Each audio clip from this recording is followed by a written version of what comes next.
Hey, aujourd'hui vidéo différente de d'habitude. En fait j'ai pour habitude de faire des défis comme vous connaissez et tout. Et là actuellement le problème c'est que y a un défi qui m'a mis beaucoup plus de temps que ce que je pensais. Et il est même pas achevé à l'heure où je fais cette vidéo. Et donc du coup je me suis dit que j'allais faire un nouveau format de vidéo qui demande moins de temps et qui du coup je pourrais mettre le temps d'attendre certains défis qui mettent plus de temps que d'autres. Et donc ce nouveau format de vidéo vous le connaissez sûrement, ça va être un petit peu comme Poisson Fécond, Squeezie ou Seb Lafrite. En fait, je vais prendre l'histoire de quelqu'un et je vais la raconter tout simplement. Donc souvent, ça va être des histoires un peu connues. Et pour la sortie du nouveau film de Christopher Nolan, Oppenheimer. Pour ceux qui ne savent pas, Oppenheimer est un film qui retrace comment a été créée la bombe atomique et qui met l'accent sur l'un des plus gros acteurs de la création de la bombe atomique, soit Robert Oppenheimer. Et donc moi, je vais me mettre à vous parler d'une personne qui est peu connue et qui pourtant a eu vraiment un impact dans la bombe atomique, sa création et tout ça.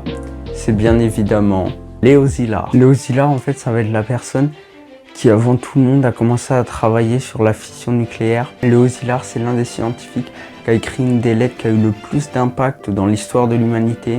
La fameuse lettre qui ensuite a eu un poids de fou pour le lancement du projet Manhattan. Le projet Manhattan, qui je le rappelle, a été le projet qui avait pour but de créer une bombe atomique. Tout simplement. On commence par le commencement, direction l'enfance. Né le 11 février 1889 à Budapest, en Hongrie, Léo Szilard a grandi dans une famille juive cultivée. Donc le gars, il vit dans une famille, ils sont intelligents, il l'est aussi, on est bon. Dès son plus jeune âge, il commence à montrer un intérêt de ouf pour tout ce qui est les sciences et tout.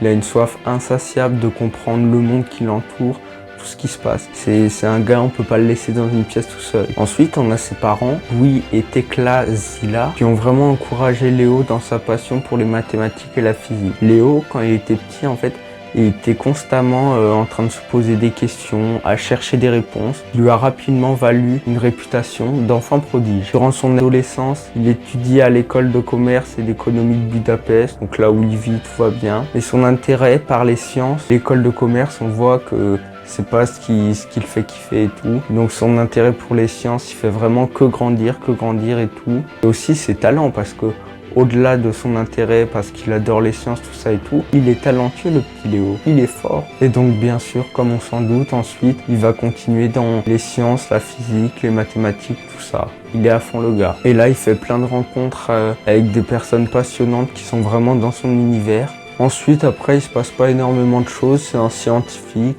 Il fait ses petites affaires, ses petits calculs et tout, il est bien. Après tout ça, on se retrouve à une date qui va vraiment être importante. Ça va être le... Il va avoir une des lettres les plus importantes de toute l'histoire de l'humanité. Donc dans les personnes qui ont participé à cette lettre, il y a eu le fameux Léo Szilard, Enrico Fermi, Eugene Wigner et Edward Teller. C'est ces 4 personnes qui ont énormément participé à la lettre. Mais qu'est-ce qu'elle explique cette lettre ? En fait, c'était une lettre destinée au président des États-Unis, soit Roosevelt. Le but était d'avertir le président de la menace atomique. À cette date, ils n'étaient pas encore en guerre. La guerre commence officiellement le 8 décembre 1941, mais bon, il y avait quand même des tensions et tout.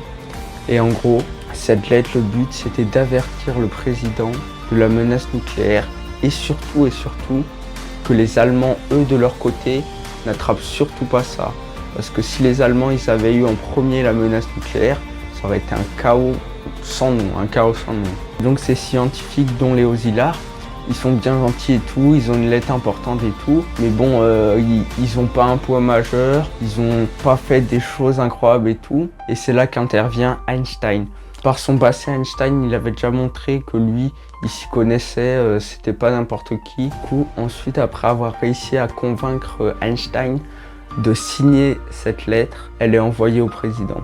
Et donc du coup, ça va vraiment avoir un impact majeur, surtout pour le projet Manhattan qui commencera officiellement le 13 août 1942. Et donc du coup, ça a vraiment été quelque chose de décisif qui a énormément aidé. J'ai même réussi à trouver des images officielles, alors je sais pas si c'est exactement cette lettre qui est faite lors de cette vidéo, mais j'en suis quasiment sûr.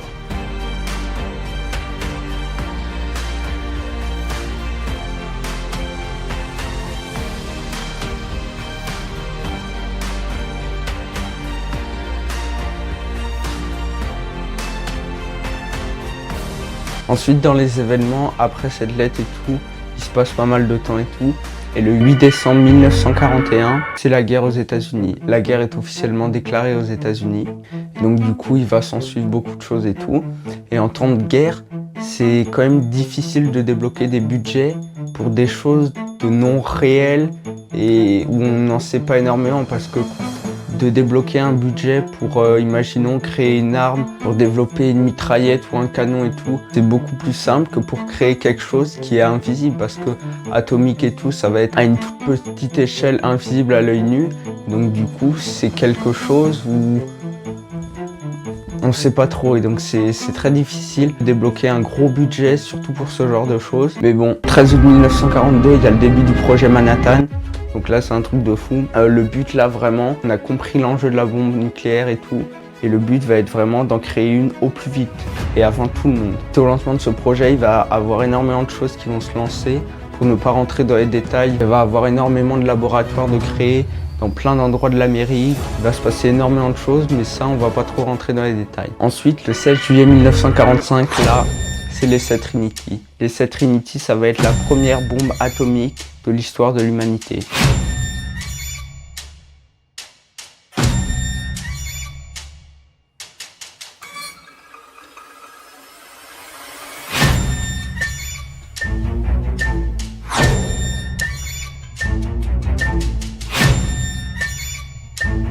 Une fois cet essai fait et réussi, on se rend compte qu'il y a vraiment un pouvoir de ouf. On se rend compte qu'on vient de passer un cap dans l'histoire de l'humanité. Rien ne sera plus pareil. On a découvert la bombe atomique.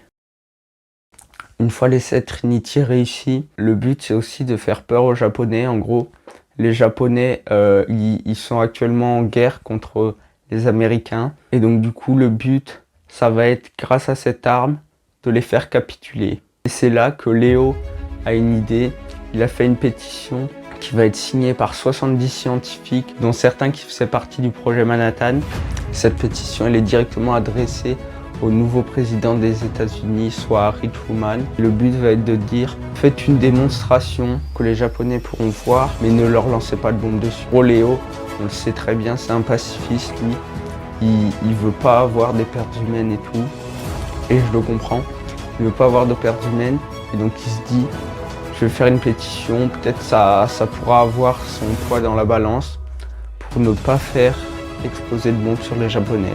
Malheureusement, cette lettre, elle a été signée, il y a eu tout le monde, mais elle n'est jamais parvenue au président.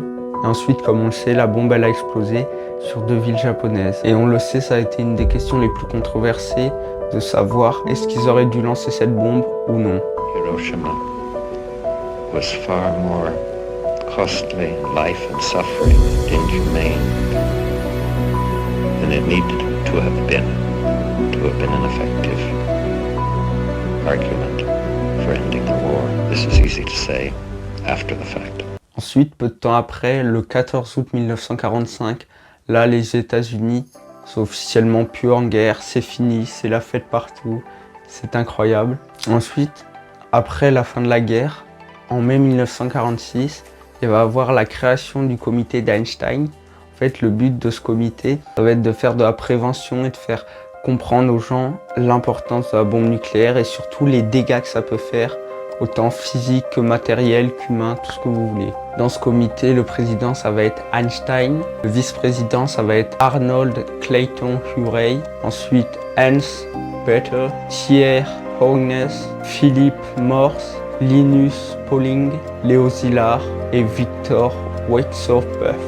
Je me permets de m'excuser si j'ai écorché 50 prénoms. Ensuite, ce comité, il va faire leurs petites affaires et tout. Et quelques années plus tard, il se dissout. Et chacun fait toujours de la prévention, mais le comité est dissous.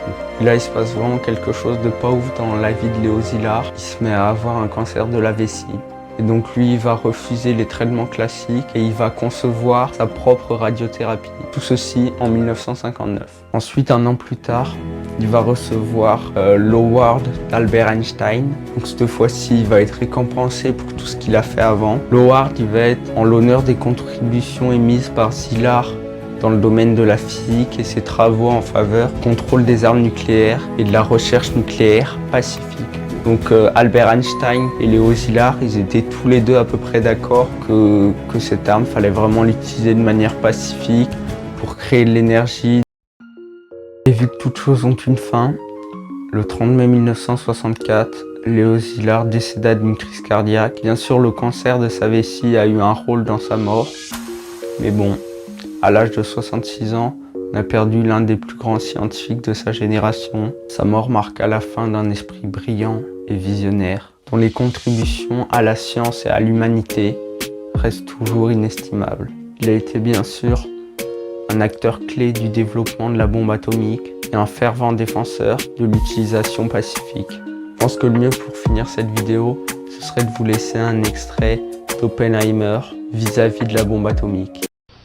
We knew the world would not be the same. Few people laughed. Few people cried. Most people were silent. Now I am become death, the destroyer of worlds. I suppose we all